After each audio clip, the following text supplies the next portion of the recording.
छबीचा भाऊ मुंबईला असे. त्याचे लग्न व्हायचे ते रत्नागिरीतच व्हावे असे ठरले होते. लग्नाची सर्व तयारी झाली. रत्नागिरीतील चालीप्रमाणे लग्नासाठी बराच अवाढव्य खर्च केला होता. तिकडील सर्वच जातीत तरी लग्नाचा थाट शक्तीच्या बाहेर करण्याचा परिपाठ असे. हाती पैसा नसला तरी कर्ज काढून लग्नाचा ताबूत उभारण्यात येत असे. तरीही भंडारी जात ही या कामी सर्वांना मागे टाकीत होती. या जातीचा हाच मोठा विशेष आहे. ही जात मोठी मानी आहे. कोणत्याही बाबतीत आपला कमीपणा जगाच्या नजरेला येऊ द्यायचा नाही असे या जातीचं ब्रीद आहे. भंडारी बायको देईल पण बढाई देणार नाही अशी या भागात एक म्हण प्रचलित आहे. शिवाजी महाराजांच्या काळात दर्यावर्दीपणा करून या लोकांनी मोठी कीर्ती मिळवली होती. या लोकातील काही दर्यावर्दी शिवपूर्वकाली चाचागिरीचाही व्यवहार करीत असत. त्यामुळे त्या काळात त्यांच्या घरातून संपत्ती नांदत असे. असल्या चाचे लोकातूनच कर्तबगार माणसे निवडून शिवाजी महाराजांनी आपले आरमार उभारले होते. इतिहास कालातील त्या वैभवाची आणि कर्तबगारीची जाणीव त्यांच्या रोमारोमातून खेळत होती. पिढ्यानपिढ्या ती जाणीव वंश परंपरेने तशीच जिवंत राहिली होती. या जाणीवेच्या आधारावरच ही जात मानी राहिली आहे. पूर्व परंपरेच्या या मानाच्या जाणीवेमुळे पडता काळ आला तरी हे लोक आपला कमीपणा केव्हाही उघडा पडू देत नाहीत आणि म्हणूनच प्रत्येक कार्यप्रसंगाच्या वेळी अवास्तव खर्च करून आपला मान कायम राखण्याची या जातीची धडपड चालत असते. रत्नागिरीतील इतर भंडाऱ्यांच्या मानाने छबीचा बाप चांगला सुखी होता. मुंबईला तो कॉन्ट्रॅक्टचा धंदा करीत असे. त्यात त्याने चांगलेच पैसे कमावले होते. तेव्हा मुलाच्या लग्नासाठी कर्ज काढून थाट करणाऱ्या इतर लोकांपेक्षा बऱ्याच मोठ्या प्रमाणात खर्च करण्याची त्याची ऐपत होती. एवढा थाट केला होता खरा, पण अगदी लग्नाच्या वेळी तो सर्व फुकट जाण्याची पाळी आली होती. तोपर्यंत मला माहीत नव्हते, पण छबीची आई ही पाटाची बायको होती. पाटाच्या बायकोला लग्नाच्या पुण्याह वाचनाला बसण्याचा अधिकार नाही असा एक अचानक प्रश्न उपस्थित झाला. ब्रह्मवृंदात मतभेद झाले, पण ते शास्त्रापेक्षा पैशाच्या बळावरच झाले होते. रूढी अशी होती, छबीचा बाप जातिवंत भंडारी, तो अर्थातच चिरडीला आला. ब्रह्मवृंदातील जातीतील लोकांचा या कामी मोठा अडथळा आला होता. वाटेल ते करून छबीच्या आईला त्या मंगल कार्यासाठी बसू द्यायचे नाही असा भंडारी जातीने चंग बांधला होता. वाटेल ते झालं तरी तिच्या हातूनच देवक बसवायचे अशी छबीच्या बापाची प्रतिज्ञा होती. प्रकरण अगदी हातघाईवर आले. लग्नाच्या मंगल कार्यात रणे पडण्याची वेळ आली, पण कुणीच माघार घेईना. ब्रह्मवृंद जरा शास्त्राच्या दृष्टीने सर्वानुमते विरोधक होता, तरीही त्यातून एक बाणेदार उपाध्ये निघाले. ब्रह्मवृंदाने बहिष्कार घातला तरी बेहत्तर, पण हे कार्य आपण संपादणारच अशी त्यांनी प्रतिज्ञा केली. या प्रतिज्ञेच्या मुळाशी पैशाची लालूच होती. नाही असे नाही. ब्रह्मवृंदाने बहिष्कार घातल्यास आपण उपाध्येबुवांचे सर्व कुटुंब पोसू असे अभिवचन छबीच्या बापाने दिले होते खरे. जातिवंत भंडाऱ्यांचा शब्द सरकारी दस्तऐवजापेक्षाही जास्त मोलाचा आहे याची जाणीव त्या उपाध्येबुवाला होती हेही खरे. तरी पण एवढा विरोध असताना छाती ठोकपणे अधार्मिक समजलेलं कार्य संपादण्याला नुसत्या पैशाच्या लालचीपेक्षा थोडेसे जास्त नीतिधैर्यच त्या उपाध्येबुवांनी आपल्या आचरणात दाखवले असेच मला वाटले. लग्नाचा सारा थाट फुकट गेला. लग्न झाले खरे, पण जातीतील माणूस नुसता अक्षता टाकण्यास सुद्धा आला नाही. काही सरकारी अधिकारी, काही जिव्हाळ्याची स्नेही मंडळी आणि सार्वत्रिक रूढ असलेल्या लोकमताला न जुमानणारे 4-2 कट्टे सुधारक यांच्याखेरीज लग्नाच्या समारंभाला कुणीच हजर नव्हते. कोकण प्रांताच्या रीतीप्रमाणे हे प्रकरण पुढे कोर्टापर्यंत गेले. हजारो रुपये खर्च झाला आणि शेवटी निकाल छबीच्या बापाच्या विरुद्ध झाला असे मला ऐकल्याचे आठवते. कोर्टाच्या निकालाशी माझा काहीच संबंध नव्हता. मला लोकांचेच आश्चर्य वाटत होते. देवाच्या घरी सर्व माणसे सारखीच आहेत, मग लग्नाच्या आरंभी देवाचे आवाहन करायला पाटाच्या बायकोने का बसू नये? पाटाच्या बायकोची मुले आणि लग्नाच्या बायकोची मुले यांच्यात देवाघरचा कोणताच फरक दिसून येत नाही. पाट लागला म्हणून त्या बाईतही देवाच्या दृष्टीने कोणताच फरक होत नाही. मग देवाच्या आराधनेला तिला विरोध का? मी आईला विचारले, तेव्हा ती म्हणाली, अशी रूढी आहे. शास्त्रातही कदाचित तसाच आधार असेल. यापेक्षा तिला जास्त काही सांगता आले नाही. या उत्तराने माझे अर्थातच काही समाधान झाले नाही. दुसऱ्या कोणाला विचारावे याचा मी विचार करीत होते. त्यावेळी बाबीशेठ समोर दिसले. बाबीशेठ तात्यांची मते जशी जुन्या काळची नव्हती तसेच ते नव्या काळालाही पारखे नव्हते. संगमेश्वर वाणी जातीने यज्ञोपवीत धारण करावे की करू नये याबद्दल रत्नागिरीत त्यावेळी त्या जातीत 2 तट पडले होते. कोकण प्रांतात वाणी जातीत 2 भेद आहेत, एक कुडाळी वाणी आणि एक संगमेश्वरी वाणी. कुडाळी वाण्यात पूर्वीपासूनच सर्वस्वी ब्राह्मणाचार पाळले जात असत. मुंज, सोडमुंज, वैदिक विवाह पद्धती, वैदिक श्राद्धकर्मे, वार्षिक श्रावणीपासून तो विधवांच्या केशवपणापर्यंत सर्व ब्राह्मणाचार कुडाळी वाणी जातीत प्रस्तुत होते. संगमेश्वरी वाणी जातीत हे आचार नव्हते. ते पूर्वीपासूनच नव्हते की मधल्या कुठल्या काळात नाहीसे झाले याची कुणाला जाणीव नव्हती. पण ज्यावेळी ती जाणीव उत्पन्न झाली त्यावेळी त्या जातीतील काही मंडळींनी पहिल्याने यज्ञोपवीत धारणाचा उपक्रम केला. त्याला त्याच जातीतील जुन्या रूढीला चिकटून राहणाऱ्या बऱ्याच मंडळींनी कसून विरोध केला. ब्राह्मणाचार पत्करल्यामुळे बंधने जास्त वाढतात, धार्मिक सवलती कमी होतात. ही जाणीव त्या विरोधाच्या मुळाशी नव्हती. रूढी सोडायची नाहीत, परंपरा मोडायची नाही एवढाच दुराग्रह त्या विरोधाच्या मुळाशी होता. त्यामुळे संगमेश्वर, चिपळूण, खेड, महाड या भागात जाणवीवाले आणि बिन जाणवीवाले असे 2 तट या जातीत पडले. यातील जाणवीवाल्या तटाचे बाबीशेठ हे एक कट्टे पुढारी होते. जाणवी घेणे, व्रतबंध करणे ही सुधारणा आहे, हे सुधारकही चोचले आहेत असा बिन जाणवीवाल्यांचा जाणवीवाल्यावर आरोप होता. तेव्हा लोकदृष्ट्या बाबीशेठ हे सुधारक होते आणि म्हणूनच त्यांना हा प्रश्न विचारणे मला संयुक्तिक वाटले. मी प्रश्न केला तेव्हा बाबीशेठ म्हणाले, पोरी, तू फाजील चौकस आहेस. या फाजील चौकसपणामुळे तू जन्माची दुःखी होशील. भंडारी जातीशी तुझा काही एक संबंध नाही. तुला या उठाठेवी कशाला? मी म्हटले, मी फाजील चौकस आहे हे मला माहीत आहे. भंडारी जातीशी माझा काही संबंध नाही हेही मला माहीत आहे. पण तेवढ्यासाठी मी चौकशी का करू नये? माझं वय लहान आहे हेही मला माहीत आहे. मी लहान तोंडी मोठा घास घेते आहे याचीही मला आठवण आहे. पण आयुष्य मोठे आहे याचीही मला आठवण होते. जगात मला वागायचं आहे. पुढं निरनिराळे प्रसंग येणार आहेत, त्यांची तरतूद मी आधी का करू नये? आईला मी विचारलं, तिला सांगता आलं नाही. तिने रूढीकडे बोट दाखवलं. गावातले लोक तुम्हाला सुधारक म्हणतात. जाणवं घालण्याचा प्रघात पडून तुम्ही जुनी रूढी मोडली आहे हे मी पाहते आहे, म्हणूनच तुम्हाला विचारत आहे. अशी माझी शेंडी पकडलीस का? हसत हसत तात्या म्हणाले, बाई ग, मी रूढी मोडली आहे खरी, पण त्या रूढी मोडण्यामुळं मी तुझ्या या विशिष्ट प्रश्नाच्या बाबतीत बंधनात पडलो आहे.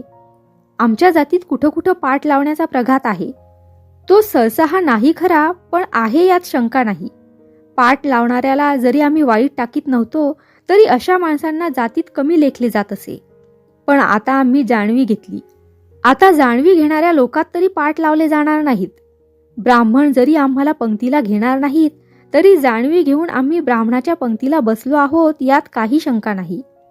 पण यापुढे आम्हाला पाठ लावता येणार नाही हे तितकंच खरं आहे. कदाचित आम्हा जाणवीवाल्यातही काही सुधारक निपजतील आणि उद्या पुनर्विवाह होऊ लागतील, पण ते पाठ लावणार नाहीत. मला चिपळूणची आठवण झाली. मी म्हटले, म्हणजे काय? पाठ लावणं म्हणजे विधवेशी लग्न करणं. पुनर्विवाह म्हणजेही विधवेचंच लग्न. मग पुनर्विवाह करतील पण पाठ लावणार नाहीत असं तुम्ही म्हणता, याचा अर्थ काय? तात्यांनी एकदम पोटभर हसून घेतले आणि म्हटले, मोठी खट्याळ पोरगी आहेस तू. एक शब्द सुद्धा खाली पडू देत नाहीस. असे अचूक प्रश्न ऐकले म्हणजे मोठा आनंद होतो. आमच्या घरी इतकी खंडीभर मुले आहेत, पण कुणी देखील तुझ्यासारखे असे अचूक प्रश्न करीत नाही. तू असे प्रश्न करतेस म्हणून तर असा तासन तास तुझ्याशी बोलत बसतो. पुरे झाली माझी स्तुती, मी म्हटले. अशानं मी फसायची नाही. माझी स्तुती करून तुम्हाला विषय उडवून देता यायचा नाही. तंबाखूची एक भली मोठी पिंक टाकून तात्या म्हणाले, ते मला माहीत आहे. आता ऐक. पाटाच्या आणि पुनर्विवाहाच्या विधीत फार मोठा फरक आहे. पाटाचा विधी म्हणजे वधूवरांना समोर बसवून नुसता काहीतरी गडबड गुंडा करून लग्न म्हणजे पाठ लावला असं म्हणण्यात येतं. पुनर्विवाहाचं तसं नाही. पुनर्विवाह ब्राह्मणाचारानंच लावले जातात. लग्नाच्या विधीत आणि पुनर्विवाहाच्या विधीत फारसा का मुळीच फरक नाही म्हटलं तरी चालेल. फक्त मानपान, मिरवणुका, वराती, गृहप्रवेश वगैरे फालतू भाग त्यात नसतात. त्यामुळं पुनर्विवाहाचा विधी उच्च दर्जाचा समजला जातो. अर्थातच पाटाचा विधी कमी प्रतीचा समजला जातो. शूद्राधिकांची लग्न वैदिक विवाह पद्धतीनं लावली जात नाहीत. आमच्या जातीतील लग्न ही तशीच पौराणिक पद्धतीनं होत होती. आता ही जाणवी घेतली आणि वैदिक पद्धतीतील लग्न लावू लागलो. आता आम्हालाही ही बंधनं बांधू लागणार. छबीच्या आईला पुण्याह वाचनाला बसता येत नाही ते यामुळंच.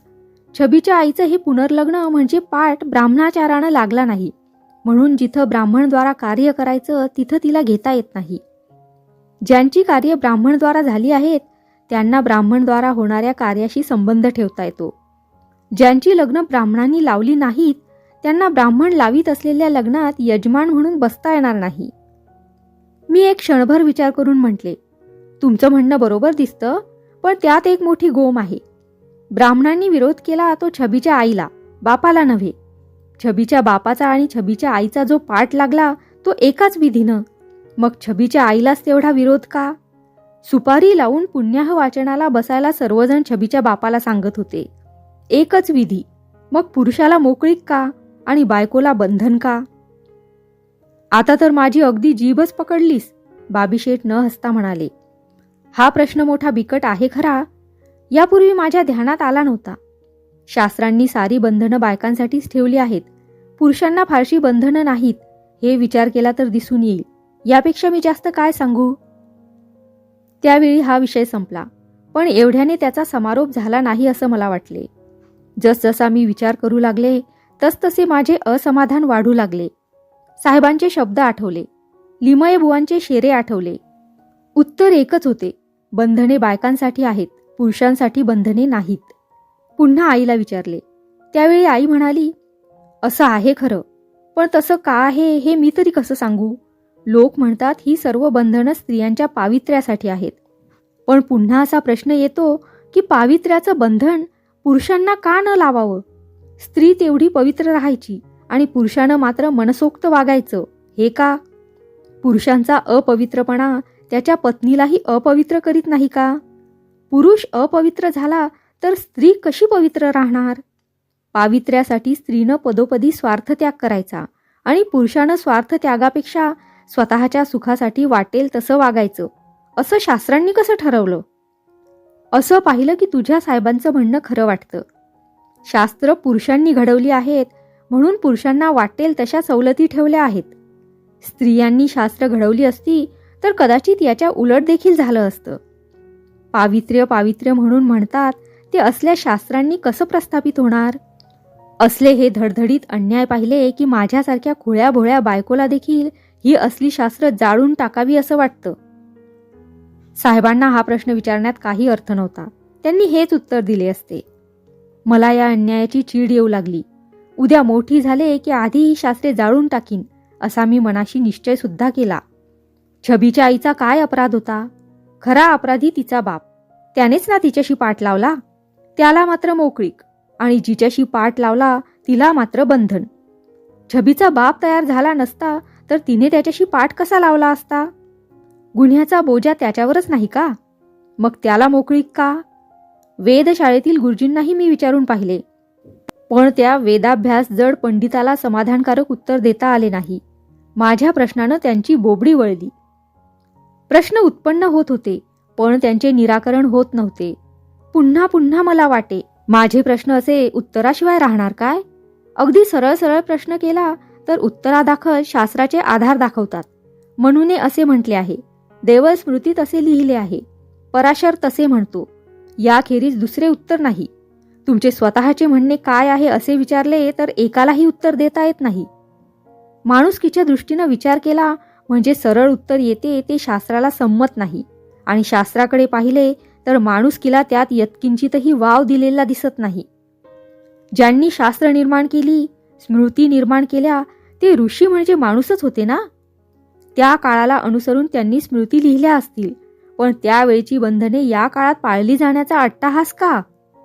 शिवाजी महाराजांच्या राजवटीत मोगलांच्या वेळेचे कायदे नाहीसे झाले. मराठेशाहीतील कायदे आज इंग्रजी अंमलात कुठे शिल्लक राहिले आहेत? ह्या अगदी नजरेसमोरच्या गोष्टी. मग ज्या काळचा इतिहास सुद्धा माहीत नाही, मनुस्मृती म्हणूनच लिहिली की काय याचा देखील जिथं पुरावा नाही, तिथं अशा 100 छिद्रांच्या फाटक्या वाकळा पांघरून आज आम्ही थंडीत कुडकुडत का पडावे? धडधडीत माझ्यासमोर दिसत होते. पुण्याह वाचनाला बसता येत नाही असे छबीच्या आईला ज्यावेळी सांगितले गेले त्यावेळी ती ढळाढळा रडू लागली. तिचा बिचारीचा काय अपराध होता? तिच्या मुलीचे लग्न. त्याच्यासाठी तिनं देवापुढे हात सुद्धा जोडू नयेत का? देवघरात जाऊन 7दा देवापुढे नाक घासून ती ढळाढळा रडली. देवघरातल्या देवापुढे हात जोडायला तिला कुणीच विरोध केला नाही, पण लग्नाच्या मंडपात बसून अग्निदेवतेपुढे हात जोडायचे नव्हे. नवरा आवाहन करीत असता स्वतःच्या तोंडाने नव्हे तर ब्राह्मणद्वारा आवाहन करीत असता त्याच्या हाताला हात लावायचा सुद्धा तिला अधिकार नसावा. वेधशाळेतील गुरुजींना मी असे विचारले. त्यावेळी ते म्हणाले, ती शूद्र आहे, द्विज नाही, म्हणून तिला तो अधिकार नाही. मी विचारले, द्विज आणि शूद्र यांच्यातला भेद काय? गुरुजी म्हणाले, द्विज म्हणजे 2 वेळा जन्मलेला, म्हणजे एक नैसर्गिकरित्या झालेला जन्म आणि दुसरा धार्मिक जन्म म्हणजे व्रतबंध. शूद्राला व्रतबंधाचा अधिकार नाही. माझ्या डोक्यात सहज एक विचार आला. मी म्हटले, ज्याचा व्रतबंध झाला नाही तो प्रत्येक मनुष्य शूद्रच समजायचा ना? मग माझ्या आईची मुंज कुठे झाली आहे? ती शूद्रच नाही का? गुरुजी संतापून म्हणाले, आन्हिकाची वेळ टाकून तुझ्यासारख्या चहाटळ पोरीशी मी एक क्षणभर देखील बोलू इच्छित नाही. माझी खात्री झाली. गुरुजी निरुत्तर झाले. पुन्हा हा असा प्रश्न आला, मुंजीने जर माणूस द्विज म्हणजे ब्राह्मण होतो तर मग ब्राह्मण बायकांची वाट काय? ब्राह्मणांच्या बायकांची काही मुंज होत नाही, मग द्विज पुरुषाशी त्यांची लग्ने कशी लागतात? या विवाहाला मिश्र विवाह म्हणायचे की काय? दुसऱ्या दिवशी मी डॉक्टर साहेबांच्या बंगल्यावर गेले. त्यावेळी त्यांच्याकडे एक पाहुणे आलेले मला भेटले. त्यांचे नाव राजाराम शास्त्री भागवत. डॉक्टरांचे ते अगदी जिवलग मित्र होते. त्यांचा परिचय करून देताना डॉक्टर मला म्हणाले, यांची चांगली ओळख ठेव. गेल्या ग्रहणाच्या वेळी दे दान सुटे गिराण असं लिहून त्याच्या खाली कान्हा ह्या रडा अशी सही करून मी कार्ड पाठवलेलं तू पाहिलंस. त्यावेळी मला काय विचारलंस ते आठवतं ना? माझ्या एका विक्षिप्त मित्राला हे कार्ड पाठवलं आहे म्हणूनच ते असे विक्षिप्तपणानं लिहिलं आहे असं मी तुला सांगितलं होतं. हेच ते माझे विक्षिप्त मित्र, हे राजाराम रामकृष्ण भागवत उर्फ रा भागवत या नावानं सर्वत्र प्रख्यात आहेत. रा भा या नावाखाली त्यांचे लेख प्रसिद्ध होतात. इकडली तिकडली बोलणी झाल्यावर मी गुरुजींशी झालेल्या भाषणाची हकीकत सांगितली. त्यास अशी राजाराम शास्त्री रंगात येऊन म्हणाले, ऐक कान्होबा ऐक, या एवढ्याशा पोरीला कळतं तेवढं या आमच्या शास्त्री पंडितांना सुद्धा कळत नाही. मुलीची मुंज केली पाहिजे असं मी म्हणतो म्हणून माझी थट्टा करतात. वेदांना कोपऱ्यात दडपून रूढीचा आधार दाखवतात. आमच्यापेक्षा पारशी शहाणे आहेत, तेच खरे आर्य आहेत. त्यांच्यात मुलांचा आणि मुलींचा दोघांचाही व्रतबंध होत असतो. दोघेही जन्मभर उपवीत धारण करतात. आम्ही अग्नीला नुसती देवता म्हणतो खरं, पण मुंज न झालेल्या स्त्रीला आवाहनाला बसवून अग्निदेवाचा उपमर्द करतो. या साऱ्या शास्त्री पंडितांना सुळावर चढवलं पाहिजे. मग तुझी काय वाट? तूही राजाराम शास्त्रीच आहेस की? डॉक्टर हसत हसत म्हणाले. अगदी चिरडीस आल्यासारखे करून शास्त्री बुवा म्हणाले, मी शास्त्री होतो, आता नाही. आता नुसता रा भा आहे. त्या शास्त्री पंडितांचा वैरी होऊन बसलो आहे. जिथं सापडतील तिथं सापासारखा ठेचीन. असे म्हणून ते घाईघाईने उठले आणि आतल्या खोलीतील एक बॅग आणून ती उघडून म्हणाले, ही घे माझी चोपडी आणि एकदा चांगले वाचून पहा. मला फार आवडलीस पोरी तू. अशी पोरं पाहिजेत. सारी चोपडी चांगली लक्षपूर्वक वाच. नंतर मला वाटेल तितके प्रश्न कर. तुझ्यासारखी प्रश्न करणारी मुलं भेटली म्हणजे माझ्या बुद्धीला चालना मिळते. जीभ वळवळू लागते. मग सारखा बोलत सुटतो, प्रश्न की उत्तर, प्रश्न की उत्तर. दुसरी बात नाही. कुणीतरी प्रश्न करावे आणि त्याला उत्तर द्यायची संधी मिळावी म्हणून मी सारखा तळमळत असतो. मला मोठा आनंद झाला. कुणालाही प्रश्न केला की प्रत्येकजण मला दाबीत असे किंवा उडवाउडवी तरी करीत असे, पण आज उत्तर देणारी एक व्यक्ती आढळली हे पाहताच मला आनंद झाला. त्यांच्या पुस्तकांच्या वाचनाने माझ्या पुष्कळ प्रश्नांवर प्रकाश पडला. रत्नागिरीला त्यांचा मुक्काम फारच थोडा होता. त्या मुदतीत त्यांची माझी बरीच चर्चा झाली. त्यांची हकीकत देण्याने पुष्कळशा गोष्टींची पुनरुक्ती होणार आहे म्हणून ती इथे देत नाही. माझ्या पुढील आयुष्यात त्यांची गाठ पडण्याचे योग आले आहेत. त्यावेळी ती हकीकत नमूद करणे बरे पडेल.